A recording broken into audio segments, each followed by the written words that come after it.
Sud Radio Berkov dans tous ses états.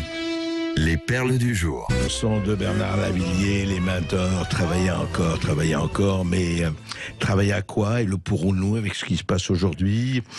Effectivement, travailler encore, mais pour travailler, il faut de l'énergie, il faut de l'électricité, il faut du gaz, il faut tout cela.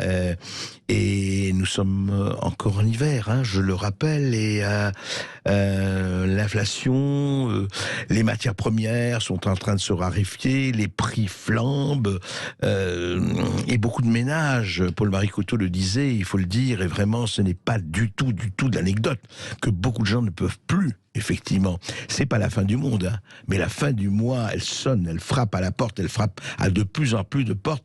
Alors, écoutez ce que disait, Bruno Le Maire, dont je rappelais qu'il disait qu'il faut mettre l'économie russe à terre. Voilà ce qu'il disait hier sur RMC, notre ministre de l'économie et des finances. Écoutez. Est-ce que vous dites aux Français aujourd'hui, je ne vais pas pouvoir suivre encore plus loin, il faut peut-être que vous baissiez un tout petit peu la température dans votre logement? Je leur dis, nous devrons tous faire un effort. Tous prendre conscience que nous entrons dans un monde nouveau. Formidable quand même. À des moments, voilà, c'est maintenant ça. Je croyais que c'était pas nous, mais l'économie russe qui devait être mise à terre. Non, c'est nous qui devons faire un effort. Mais monsieur le maire, vous et moi, on n'est peut-être pas logés à la même enseigne, et on est beaucoup que des millions de Français voulaient qu'ils fassent un effort, quoi. Qu'ils baissent la consommation d'énergie, qu'ils ne puissent pas se chauffer comme ils le souhaitent, qu'ils ne puissent pas exister comme ils le souhaitent. Qu'est-ce que ça veut dire? Vous savez très très bien, on l'a dit, Capital l'a dit, le mensuel, l'hebdomadaire Capital, les coupures de gaz et d'électricité pour factures à payer se multiplient. Nous avons une flambée des prix de l'énergie, et ils racontent que 800 000 personnes ont subi une coupure de fourniture, une limitation de puissance de leur compteur en 2021. 2021, il n'y avait pas encore l'Ukraine et les conséquences. Alors ça veut dire quoi? Ça veut dire que c'est très joli de demander aux gens de faire un effort. Mais à qui doit-on demander d'abord de faire un effort? Peut-être aux princes qui nous gouvernent de faire un effort de prévision. Ce serait peut-être pas mal, ça. Hein, on leur demande pas beaucoup. Réfléchissez non pas seulement à la prochaine réélection ou élection. Réfléchissez un peu plus loin. Réfléchissez aux nouvelles générations, aux générations non pas futures, mais aux générations présentes. Est-ce que c'est trop vous demander? Ici Sud Radio.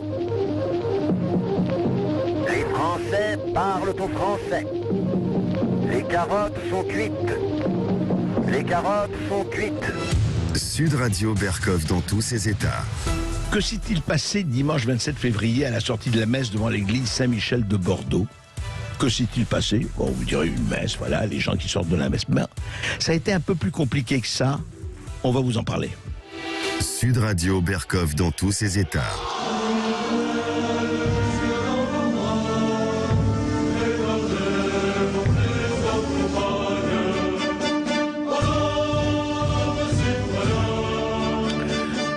Oui, mais ça c'est un peu démodé. Non, c'est bien, mais aujourd'hui, à l'heure de John Lennon et de Vous n'aurez pas ma haine, ce n'est plus aux armes citoyens, c'est aux stages citoyens. Alors qu'est-ce qui s'est passé à Bordeaux? C'est très simple. À la sortie de la messe devant l'église Saint-Michel de Bordeaux, un homme un peu enturbané, avec une belle barbe, crache sur le prêtre qui est en train de bénir le parvis. Parce que devant ce parvis là, de la basilique Saint-Michel, eh bien, se sont installés énormément de vendeurs à la sauvette, enfin de vendeurs, voilà, et de gens.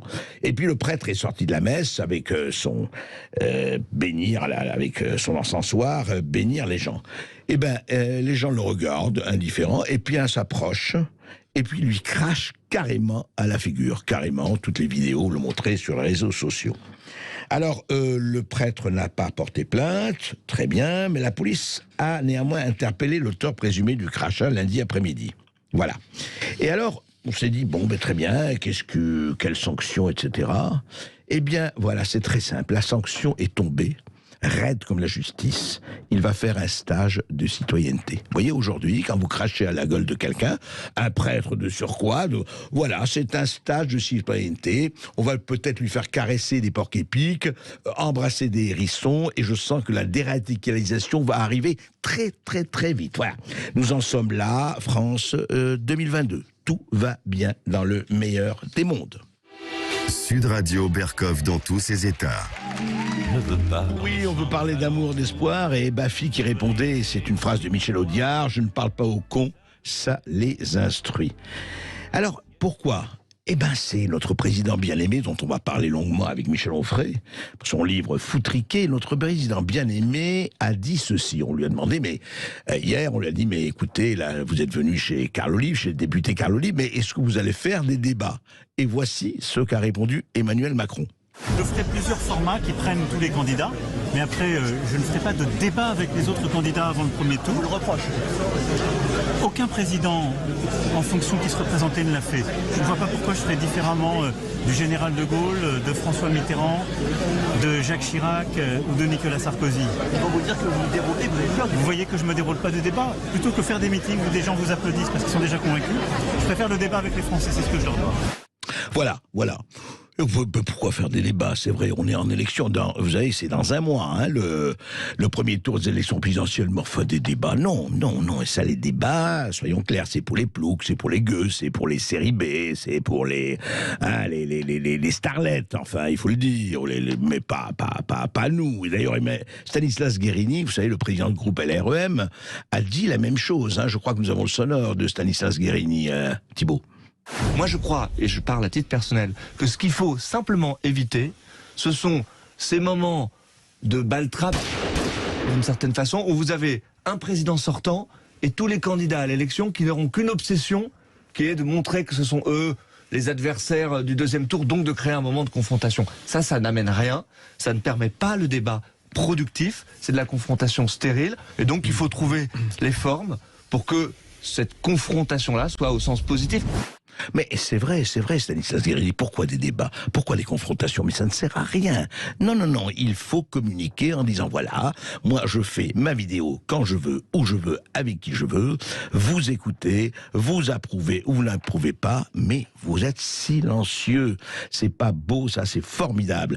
Or, nous sommes en train, et c'est très intéressant, Olivier Faure l'a dit d'ailleurs, ce premier secrétaire du PS, il a dit, il y a peut-être une contradiction forte à soutenir l'Ukraine au nom de la démocratie, et en même temps s'y soustraire chez soi, il n'y a pas de réélection par tacite reconduction. Olivier Faure est un esprit chagrin, en fait il est jaloux, effectivement, sa pouliche Anne Hidalgo fait des scores fantasmagoriques que l'on sait actuellement, donc évidemment c'est pas facile. Voilà. Tout ça c'est de l'envie, au fond, écoutez. Mais pourquoi d'ailleurs ? Moi je pose la question, pourquoi des débats ? Et d'ailleurs on va en parler peut-être avec Michel Onfray notamment.